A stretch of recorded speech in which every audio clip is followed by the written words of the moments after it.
자, 여러분들 반갑습니다.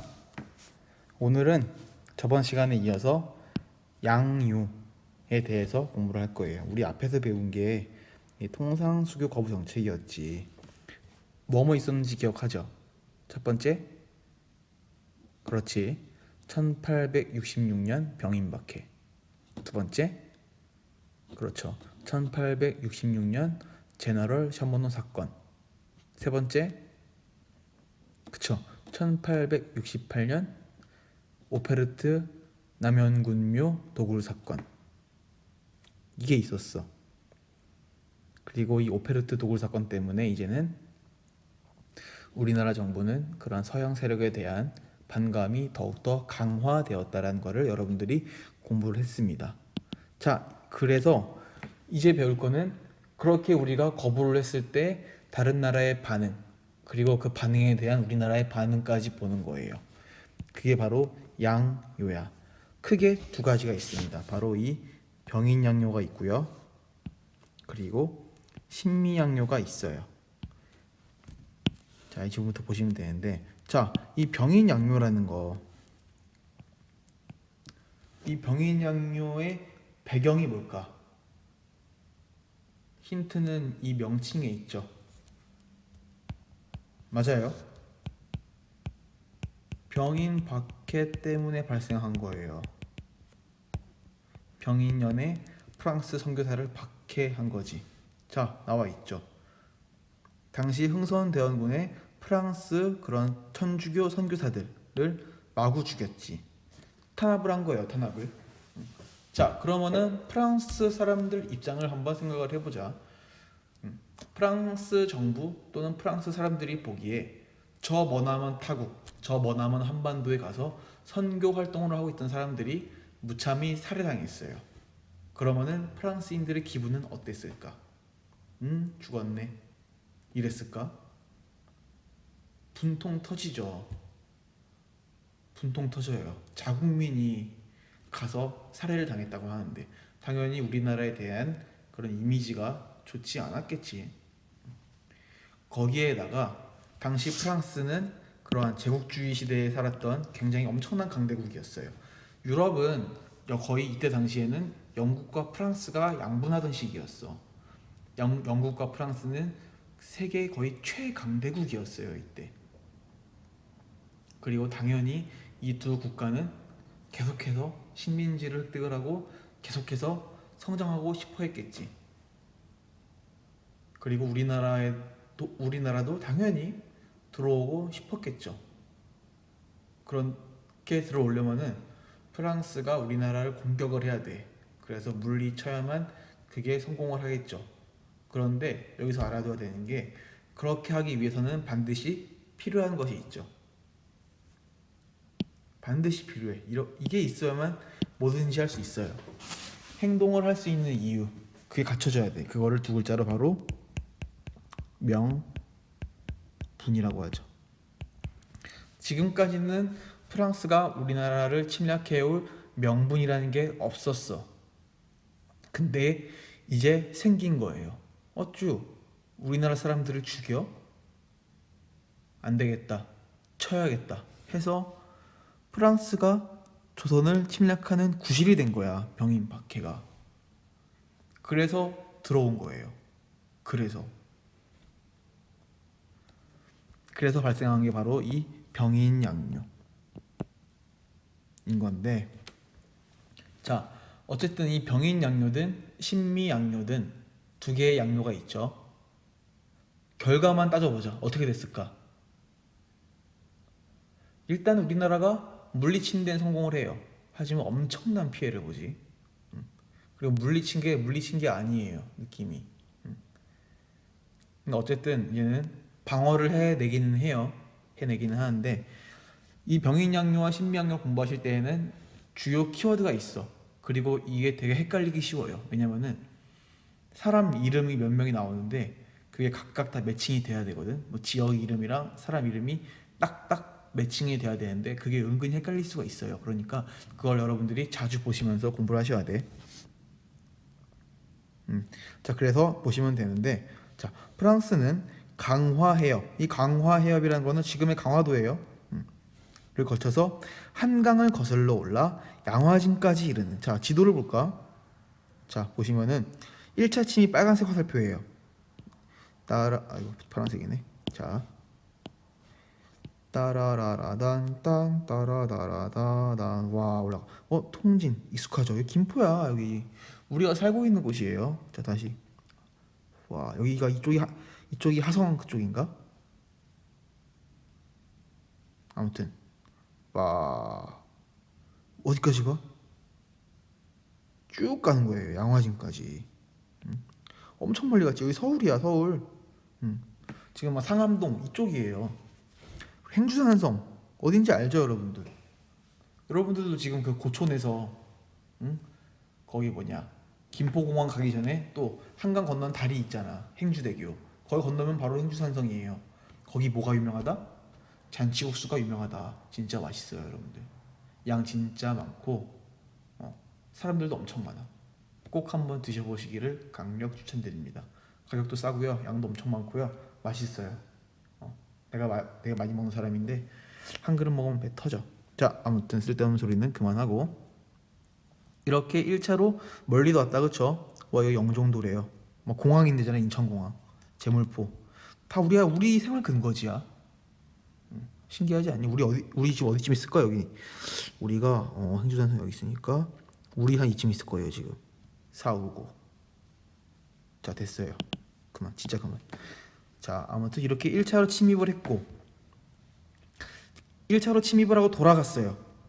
돌아간 이유는 수로를 탐사한 거야. 그러니까 멀리 간 거예요. 그래서 한강이 엄청 큰 거 아시죠?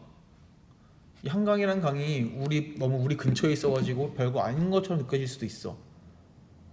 그리고 물론 뭐 볼 때마다 감탄하는 사람이 있을 수도 있고요. 저는 그런 사람에 속해요. 한강을 볼 때마다 진짜 서울에도 많이 살았고 그랬었지만, 한강을 볼 때마다 항상 저는 너무 경이롭다라는 느낌. 서울이라는 도시가 진짜 우리나라, 전 세계적으로도 엄청난 대도시예요. 근데 그런 대도시를 가로지르는 엄청나게 거대한 강이 있다는 게 난 참 놀랍더라고. 제가 이번 겨울방학 때 1월 초에 프랑스와 영국 그리고 스페인도 갔다 왔었는데, 영국에도 강이 있죠. 그리고 프랑스에도 유명한 강이 있고, 런던 갔다 왔어요, 영국은. 프랑스는 파리 갔다 왔는데 거기를 가로지르는 강들은 진짜 작아. 완전 한강이랑 상대가 안 돼요. 상대가 안 돼, 진짜. 대단한 거야. 자부심 가지셔도 돼요. 자, 아무튼 그 한강 건너는데 어디에 돌이 있고 어디가 수심이 어떻고 그걸 알아야 될 거 아니에요. 그걸 모르고 그냥 온다? 그러다 배가 자초되면 어떡해요. 그러니까 1차로 와서는 수로를 탐색을 한 거야. 이렇게 가야겠다, 이런 거를 알기 위해서 왔어요. 그리고 돌아갔고, 그 다음에는 이제는 진짜 침략 그런 목적으로 와서 강화도에 침입해서 갑꽃진을 점령을 하고. 자, 지도 보시면은 이쪽에 있죠, 갑꽃진. 이쪽에 유명한 김밥집이 있대요. 나중에 가보세요. 자, 아무튼 점령을 하고 한강 수로를 봉쇄했어요. 2차 침입. 1차 때는 수로를 탐색하기 위해서 왔었고, 2차 침입 때는 갑꽃진을 이제는 획득을 해서 점령을 해서 한강 수로를 봉쇄했다. 자, 지도를 보시면은 여기를 점령을 해버리면은 프랑스 입장에서는 어디가 방비가 가능해지니? 자, 여기가 모두 방어가 가능해요. 그러니까 만약에 우리나라 배가 진출을 해서 이렇게 넘어가서 중국이든 어디든 도움을 청하려고 가야 되는데 이 길을 막아버린 거야. 정말 요충지죠. 여기를 막아버리면서 이제는 우리나라를 좀 힘들게 한 거지. 그래서 안 되겠다 싶어서 이제는 우리나라도 결사항전을 한 거죠.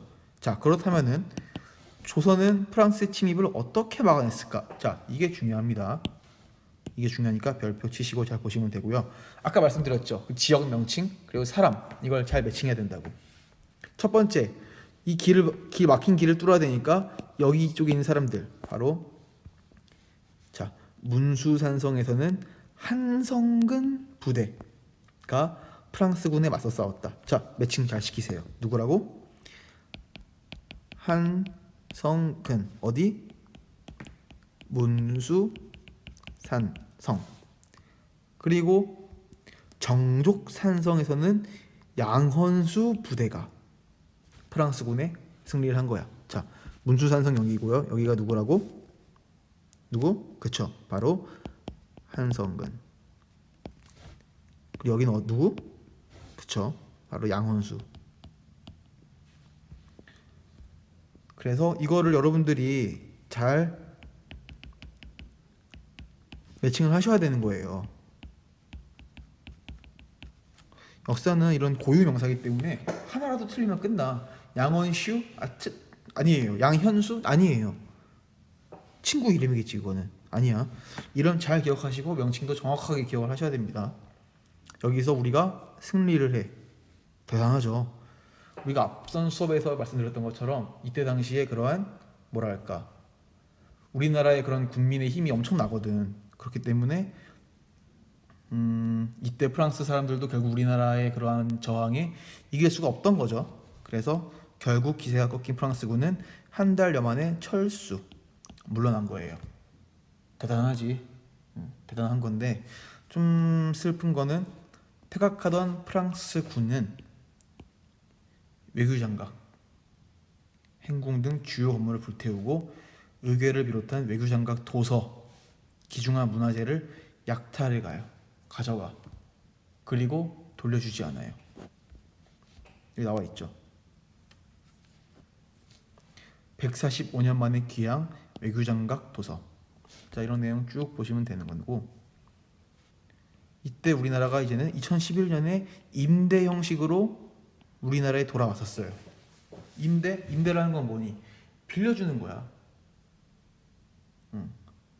어이가 없죠. 원래 우리나라 건데 우리나라가 프랑스에 가서 그걸 빌려와야 돼. 그리고 다시 돌려줘야 돼요.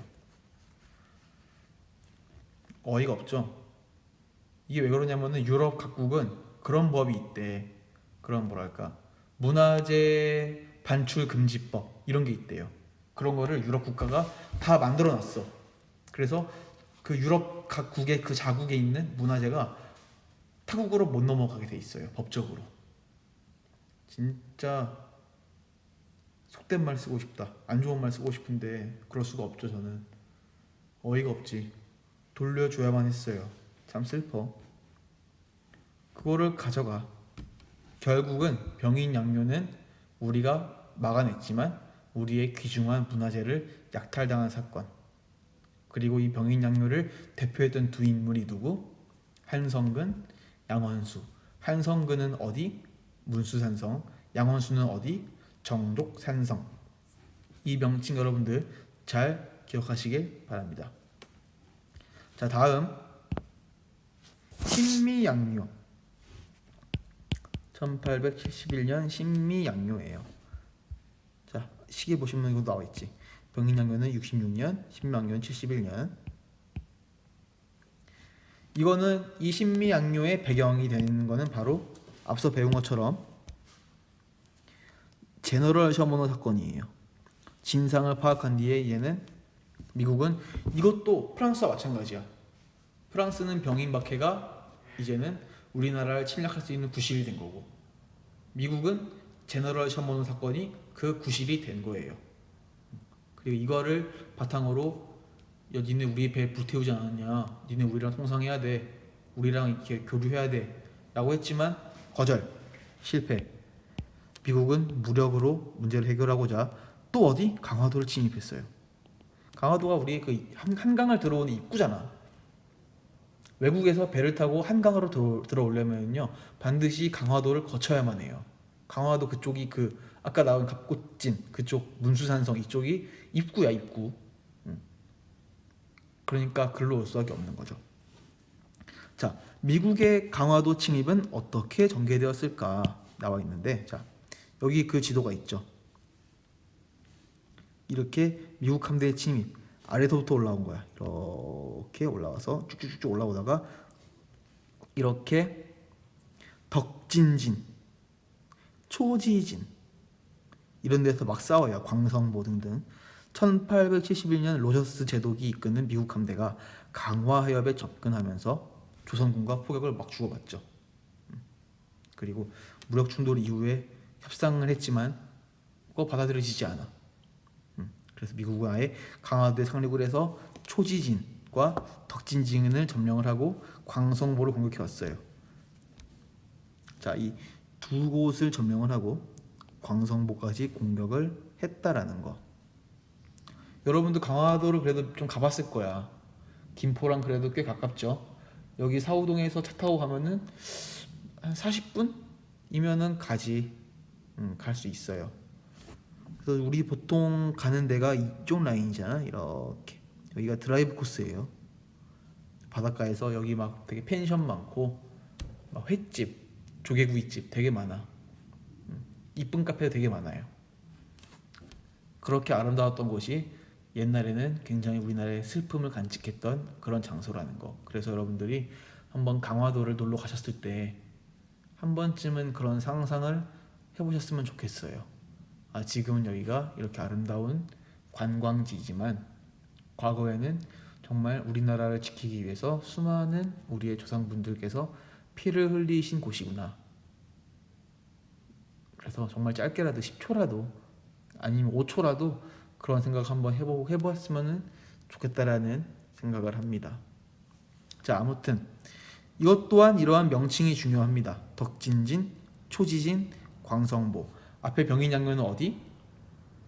문수산성, 정족산성, 갑곶진 이런데 그게 중요하다 그랬죠. 그 명칭이 중요한 이유는 사료나 지도를 봤을 때 역사 시험이든 뭐 어떤 시험이든지 간에 힌트를 100% 알려주지 않아요. 뭐 1번 뭐 병인양요에 대한 설명을 틀린 것은 이러지 않아. 다음 지도와 관련된 사건에 대한 내용으로 옳지 않은 것은 또는 옳은 것은 이렇게 나오죠. 그럼 그 지도를 보고 어떤 사건인지 알아야 될 거 아니야. 그 힌트가 이 지역 명칭이에요. 그래서 역사는 이런 명칭이 굉장히 중요해. 사료를 봐, 지도를 봐, 아예 모르겠어. 뭔 내용인지 하나도 모르겠어. 근데 저기 딱 점이 찍혀 있어요. 덕진진이라고. 아, 이거 신미양요구나. 그렇게 할 수 있는 거야. 힌트가 되는 거예요. 우리는 학문을 탐구하는 사람들이 아니야. 공부하고 배우는 사람이지. 시험을 보려는 사람들이에요. 그렇기 때문에 그러한 것들, 힌트가 되는 것들 효율적으로 공부하시기 바랍니다. 자, 아무튼 이렇게 광성보를 공격해 왔고, 이에 나오네요. 중요한 사람 어제현. 앞에는 양원수, 한성근 이런 사람들이었다면은 신미양요는 어제현 등이 이끄는 조선 수비대가 결사항전. 하지만 너무 세요. 미국이 광성보를 함락했어. 이제는 미국 입장에서는 다 끝났다, 됐다 싶어서 또 군사적 압박을 가하고 계속 이렇게 하면은 조선과의 통상 수교가 가능할 거라 봤지만 끝끝내 되지를 않아요. 이에 질려버린 미국은 결국은 물러가게 됩니다. 그래서 이 신미양요도 그렇고 사실 병인양요도 그렇고 상처뿐인 승리라고 저는 생각을 해요. 굉장히 아픔이 많은 곳 강화도. 그래서 한 번쯤은 그런 생각을 해보셨으면 좋겠습니다. 자, 아무튼 물론 상처뿐인 승리라고 해도 이긴 건 이긴 거야. 물리친 건 물리친 거예요. 이렇게 두 사건이 발생을 하니까 이제는 우리나라로서는 서양 세력이 좋을까 안 좋을까? 아니, 날 때린 사람을 좋아하는 게 말이 되니? 말이 안 되는 거야. 그래서 더욱더 강해져요. 외국 세력을 배척하자라는 척화비를 건립합니다. 자, 흥선대원군은 일찍이 병인양요 때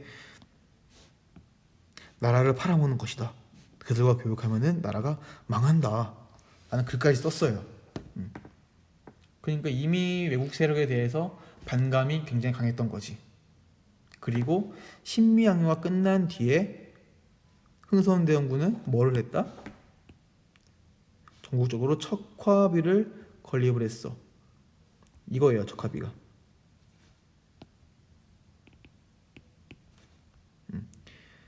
이 내용이 이제는 통상수교 거부 정책을 더욱 강력히 추진하겠다라는 의지를 여기에 표명한 거야. 드러낸 거예요. 각지에 지으면서 이제는 우리는 다른 나라 세력들, 서양 세력과 교류하지 않겠어. 그래서 이러한 흥선대원군의 정책은 옆에 있는 중국, 또는 일본과 달리 서구 열강의 무력 침략을 일시적으로 저지를 했어요. 이때 일본도 자신만만하다가 미국한테 완전히 당하거든. 중국은 앞서 말씀드린 것처럼 1, 2차 아편전쟁 이런 것도 통해서 무참히 깨져요. 우리는 어쨌든 막아냈잖아. 막 되게 올라가는 거예요, 마음이. 그래서 일시적으로 저지는 했어. 그런데 이게 중요하죠. 다음. 그러나 자, 이때는 당시 유럽 세계가 제국주의 시대였고 전 세계적으로 그래왔고요.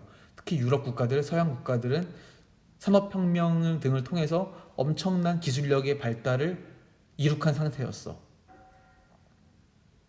그리고 이러한 문물들을 이제는 어찌됐든 이제는 전파하게 됐는데 우리나라는 이러한 것들을 완전히 원천 봉쇄를 한 거죠. 일본 같은 경우에는 이러한 기술들을 막 받아들여가지고 우리 이제는 유럽처럼 해야겠다 라고 해서 일본이 실시한 게 메이지 유신이에요. 중국도 근대화를 하자라고 했던 운동이 양무 운동이고, 물론 양무 운동과 메이지 유신의 근본적인 성격은 굉장히 큰 차이가 있지만 그건 나중에 여러분들이 따로 동아시아사 시간에 공부하시면 되는 거고요. 그런데 우리는 그런 것도 없었어. 그냥 막아버린 거야. 그래서 조선은 급변하는 국제 정세의 변화를 정확히 파악 못했어요. 쉽게 말해 우물한 개구리로 쭉 산 거야. 참 이게 어떻게 보면 안타까운 것 같기도 하고 어떻게 보면 참 대단한 것 같기도 하고 그래요. 이 역사는 바라보는 사람에 따라서 판단하고 파악되는 게 다르긴 하지만 그 몫은 여러분들한테 돌리고요. 어쨌든 이때 당시에 급변하는 그런 국제 정세를 정확히 파악 못한 건 맞아. 그래서 우리나라의 근대화도 늦어진 것도 맞고요. 그래서 이게 1871년이죠. 그리고 메이지 유신, 일본의 메이지 유신이 더 앞에 있어. 1860년대 후반에 발생해요. 일본은 더욱더 근대화가 돼. 그리고 일본이 우리나라의 그런 통상, 개항을 요구하죠. 몇 년 그게? 1876년이에요. 5년 후에야. 이게 뭐니? 강화도 조약이에요. 자, 강화도 조약을 우리가 보통 뭐라고 설명하니? 불평등 조약이라고 하죠. 이게 시작이 됩니다. 우리나라의 비극적인 근현대사의 첫 스타트를 끊는 사건이라 볼 수도 있어요. 1876년 강화도 조약과 관련된 내용은 여러분들 다음 시간에 보게 될 겁니다. 자, 그러면은 이 정도로 보고 마찬가지로 PPT 한번 볼게요. 자, 병인양요의 전개 보시면은 그 배경 나와 있죠. 이거 보시면 돼. 병인박해예요. 흥선대원군의 천주교 탄압정책 병인박해. 이게 배경이 된 거야. 그 과정 1차는 양화진까지 와서 수로를 탐사한 거죠. 그리고 2차는 강화도 침입을 해서 문수산성 전투, 정독산성 전투가 발생했다. 사람 이름 잘 기억하시고요. 그 결과로는 바로 이렇게 약탈 그리고 철수했어요. 이게 병인양요. 그 다음은 신미양요입니다. 배경 제너럴 셔머너 사건을 이용한 통상수교를 시도. 하지만 잘 안됐지. 그래서 싸운 거예요. 강화도 침략, 초지진 상륙, 덕진진 점령, 광성보 공격. 어제현 부대가 항전했지만 결국은 점령당하죠. 광성보 전투. 결과 통상수교가 실패하자 결국 미군은 철수할 수밖에 없었다라는 점 잘 보시면 되고요. 이렇게 두 차례의 양요를 막아낸 우리나라는 더 이상은 이제는 이런 서양 세력을 배척하겠다라고 하는 척화비를 건립을 합니다. 전국 각지에 그러한 의지를 표명한 거죠. 자, 이 정도. 이러한 내용들, 이러한 흥선대원군의 통상수교 거부 정책은 그런 서양 세력의 침략을 일시적으로 저지했지만 그런 급변하는 국제 정세를 정확히 간파하지 못했다라는 한계도 있다라는 거 여러분들이 잘 기억하시면 됩니다. 자, 이거는 교과서 밑에 있는 내용인데 자, 보시면 될 것 같아요. 자, 제가 다 중요하게 말씀드린 내용들이지. 한번 쭉 읽어보시면 좋을 것 같고, 자, 말씀드린 것처럼 바로 이러한 다음 시간에는 강화도 조약과 불평등 조약 체제에 대해서 배울 거니까 여러분들 한번 뒷장 교과서 교과서 뒷장을 한 번씩 그렇게 훑어보시는 것을 나름 추천드립니다. 자, 그래서 오늘 수업은 여기까지 하겠습니다. 고생하셨습니다.